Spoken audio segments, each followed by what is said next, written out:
Here it is, the steering servo for my Losi Mini T 2.0 brushless edition. We had issues with it, and I decided I'd take the old one apart first. I think this is the new one, but I took the old one apart that I already had from. I actually broke the housing on it, but I took the old one apart first before I started messing with this one. That way I understood it. I didn't want to get into anything I didn't know was coming. Those screws are really tiny. I had trouble finding a screwdriver to actually fit them. They are a flat tip. They're very small. Um, be careful letting that PC board slip up. But there's your little motor. On the right hand side is the little motor and then the little PC board. If that little PC board comes up, that wire underneath it is a bear to get back in place. But that's the back end of it. There was really no issue with that one. This one just froze. So what I did was just take it apart and there's your gears. And that is the little tiny gear for the motor that drives the rest of it. But in between there, I actually had a piece of grit on my other one that froze it.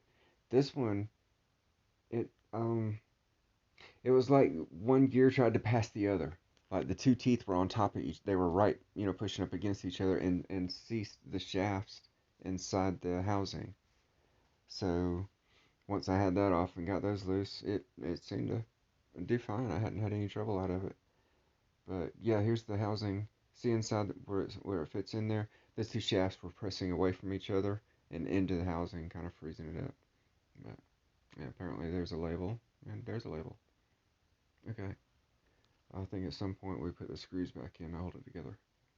But yeah, that's all that was wrong with that one.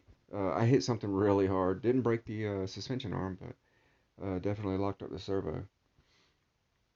The other one I had, I actually broke the housing off right at the servo mount. Oh, by the way, I leave my servo mounts on my servo. Uh, I'll loosen them up a little bit when I go to put it back in, but I just take the mounts loose from the bottom and take the whole thing out as one piece instead of trying to fiddle around and get that. But yeah, I'm testing it. When you hook your servo back up, when you're trying to figure out which way to put the connectors, trying to put the servo back on, look at the wires, brown to brown, orange to orange, red to red. Uh, that way you don't have to sit there and try and look and see because it's really small stuff. It's a lot easier to just take one glance at the wire and plug it right back in. Uh, but don't force anything. Make sure you got it right. But yeah, put the screws back in because it seemed to be working. And now I'm moving really fast. What am I doing here? Okay, those are the rest of the screws. But yeah, so this time I didn't have to buy a servo. The first time I did, even though I got the other servo working, it had a cracked housing.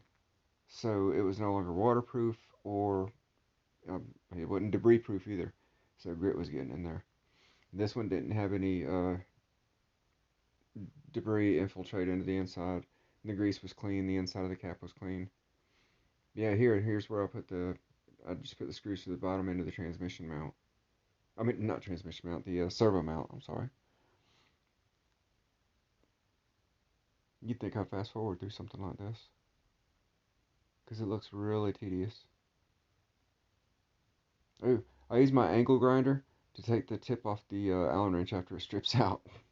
I still use the same Allen wrench that came with this thing. But yeah, I just tap it on angle grinder a couple of times and I'm good to go. Not that you should do that. You should not do that. Okay, what am I doing here?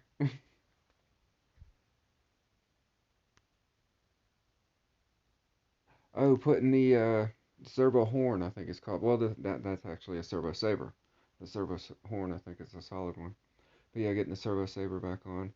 I just put power to it, make sure it's self-centered, and then I'm sure I turned it off and disconnected the power, and then put the servo saver back on there to where it was lined up, front end looked good. Put the screw in. It sounds really easy. It sounds really easy. There we go. So everything seems to be working good. It's got, it provides resistance and yeah, got enough power. Okie doke. Well, there's $20 saved. Well, they're not that bad. And remember, this stuff didn't just break. There's nothing wrong with these parts until I do what I do to them. uh, It's not a fragile car, believe me. Um, it should have broken many times over. And I don't know if you can see it in the video, but there's a zip tie around my servo saver. Maybe I'll put that in another video or something. Yeah, it was something I learned a long time ago about putting a zip tie around the servo saver. You just tighten it up and put pressure on that rubber to make it a little more firm. You're compressing it around the shaft, so it's tighter. But when you do that, you're opening yourself up to damaging your servo, like I did. So I guess we got this about wrapped up. It sure does look nice. This is a powerful, fun little car. And you see what kind of stuff we drive it on. It's not a carpet car. Take this thing outside if you get one. This brushless model is awesome. But there you go. Thanks for watching. That's the Servo.